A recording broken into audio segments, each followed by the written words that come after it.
Smoke করতে মানুষ এত পছন্দ কেন করে, নিজে স্মোক না করলে হয়তো বুঝতেই পারতাম না। আপনারা কি ভাবছেন আমি স্মোক করছি বলে এই কথা বলছি? মোটেও না। জিনিসটা কি সেটা দেখার জন্য কিন্তু পুরো ভিডিওটা দেখতে হবে। আসসালামু আলাইকুম, কেমন আছেন সবাই? আলহামদুলিল্লাহ আমি ভালো আছি।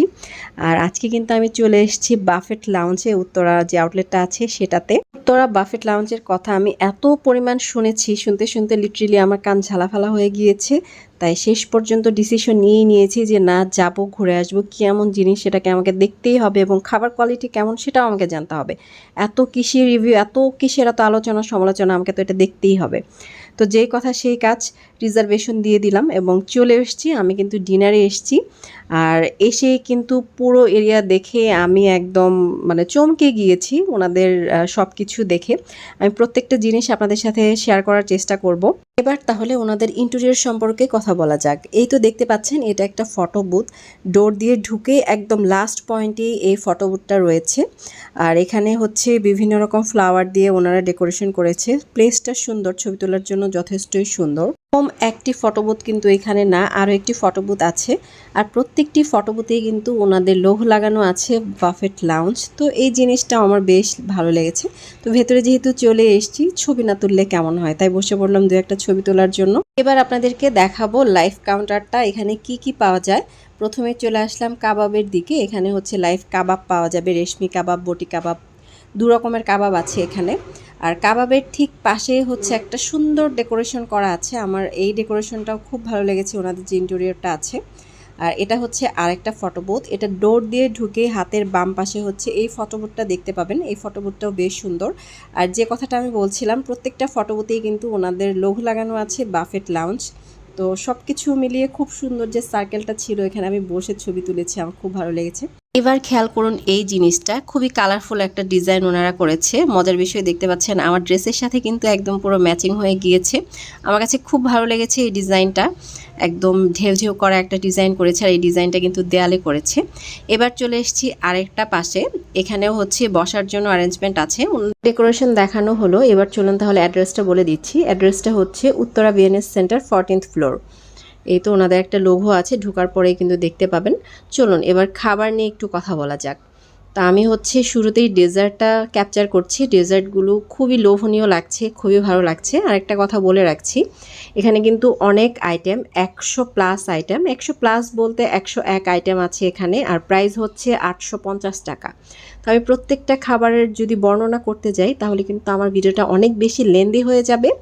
আমি পুরো একটা সামারি আপনাদেরকে বলে দিব, খাবারের কোয়ালিটি কেমন ছিল, খেতে কেমন, ইচ অ্যান্ড এভরিথিং। তবে হ্যাঁ, প্রত্যেকটা আইটেম কিন্তু আমি আপনাদেরকে দেখিয়ে দিচ্ছি। আপনারা খাবার দেখলেই বুঝতে পারবেন যে এখানে কী কী আইটেম আছে। আর কিছু খাবার আসলে কমন থাকবে, যেটা সব রেস্টুরেন্টেই থাকে বা সব বুফেই থাকে। আর কিছু খাবার কিন্তু একদমই ডিফারেন্ট, যেটা আমি অন্য কোনো বাফেটে পাইনি। একটা কথা না বললেই নয়, সেটা হচ্ছে বিফ। ওনাদের বিফ কোয়ালিটিটা আসলে আমি এক্সপ্লেন করতে পারবো না, কেননা এ পর্যন্ত যতগুলো বুফে আমি বিফ খেয়েছি, কোথাও আমি এক পিস বিফ পুরোপুরি খেয়ে শেষ করতে পারিনি, এমন কোয়ালিটি ছিল। বাট আজকে বাফেট লাউঞ্জের বিফের কথা আমি যদি বলি, মনে হচ্ছিল যে আমি বাহিরে কোথাও খাচ্ছি, মনে হচ্ছিল যে আমি বাসায় খাচ্ছি। ওনাদের বিফ কোয়ালিটিটা এত ভালো ছিল। তো যাই হোক, শুধু বিফ না, এখানে দেখতে পাবেন যে বিভিন্ন রকমের আচার আছে। আমি অন্য কোনো বাফেটে এরকম আচার দেখিনি। এখানে জলপাইয়ের আচার এবং আমের আচার ছিল। আচারের টেস্টটাও দারুণ ছিল, আমি আচারটাও ট্রাই করেছি।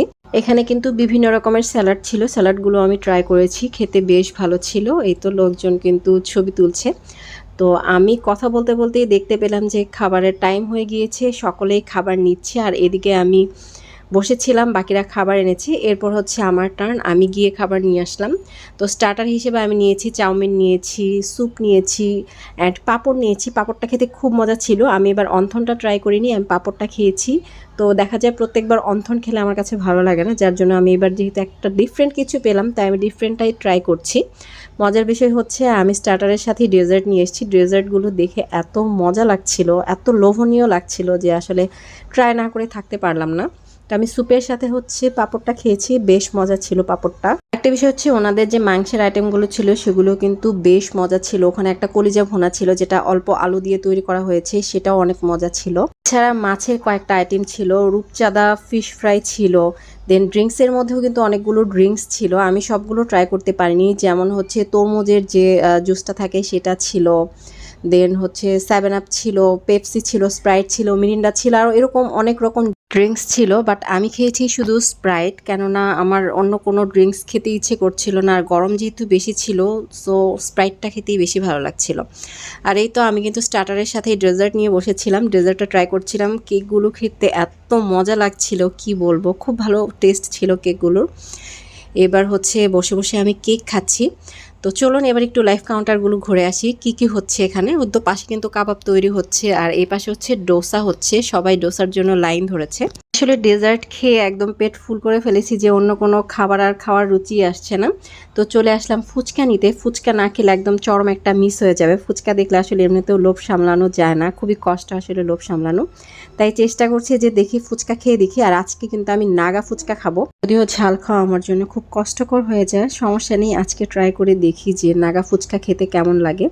এবার হচ্ছে আমি ফুচকার ভেতরে একটু ডিম দিয়ে নিচ্ছি, যেন ঝালের পরিমাণটা কম লাগে, জানি না তারপরেও ঝাল লাগতে পারে। এই তো দেখুন আমি কিন্তু মরিচ নিয়ে খাওয়া শুরু করে দিয়েছি।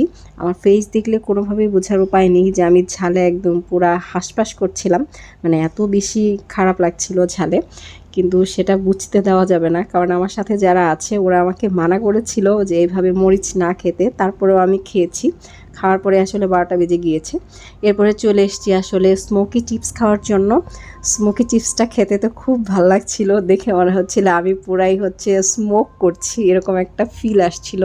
আর আমার চারপাশের কিন্তু সবাই সেম কাজ করছিল, অ্যাম্বিয়েন্সটা ঠিক সেরকমই ছিল, যার জন্য দেখে আরও বেশি ভালো লাগছিল। তো ভাবলাম লাস্ট একটা ফিনিশিং দেই ডেজার্ট দিয়ে, যেহেতু আমি শুরুতেই ডেজার্ট খেয়েছি আমার ভালো লেগেছিল, তাই ভাবলাম লাস্ট ফিনিশিংটা আমি ডেজার্ট দিয়েই দিই। সেজন্যই দেখুন আমি কিন্তু ডেজার্ট নিয়ে বসে গিয়েছি। রাতও হয়ে গিয়েছে, বাসায় ব্যাক করতে হবে, আর কথা বাড়াবো না, এখানেই শেষ করছি। যারা যেতে চান তারা দ্রুত রিজার্ভেশন দিয়ে চলে যান, যেহেতু নতুন আছে, দেখতে এবং খেতে সব কিছুই ভালো লাগবে, পরে ভালো নাও লাগতে পারে। আজকে এখানে শেষ করছি, দেখা হবে নতুন কোনো ভিডিওতে। আল্লাহ হাফেজ।